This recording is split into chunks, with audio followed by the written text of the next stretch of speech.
మన ప్రయత్నమే మనసు నిశ్చలంగా ఉంచుకుందాము అనే విషయం కదా. వాటిలో ముఖ్యంగా 3 విషయాలు. మొట్టమొదటిది, మనకి బాగా కోపం వచ్చిందనుకో, కోపం వచ్చినప్పుడు మాటలు తూలకూడదు. ఎందుకు?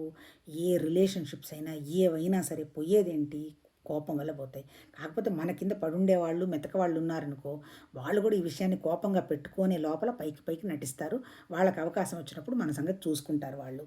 అందుకని కోపం వచ్చినప్పుడు ఎప్పుడు కూడా మాటలు మాట్లాడటం తగ్గించి గమ్మునుండాలి, బయటికెళ్ళిపోవాలి. తర్వాత రెండోదేంటి, కన్‌ఫ్యూజన్‌లో ఉన్నప్పుడు డెసిషన్స్ తీసుకోకూడదు. అది కరెక్టా? ఇది కరెక్టా? అని కరెక్ట్‌గా కన్‌ఫ్యూజన్‌లో ఉన్నామనుకో, సరైన డెసిషన్ తీసుకోము. ఒకవేళ పొరపాటున తీసుకోవాల్సొస్తే దానికోసం నిలబడాల్సొస్తుంది. అందుకని పొరపాటున కూడా డెసిషన్ తీసుకోవద్దు. మూడోది అతి ముఖ్యమైన విషయం ఏంటి, హ్యాపీగా ఉన్నామనుకో, పిచ్చిగా ప్రామిసులు చేసేస్తాం. అదేముంది నేను చేసేస్తా, కావాలంటే తీసుకెళ్తాం, దానికేం ప్రాబ్లమ్ లేదు కదా అంటాం. చేసేటప్పుడు చేయలేకపోతాం. అందుకని ఎప్పుడు కూడా ప్రామిసులు చెయ్యొద్దు.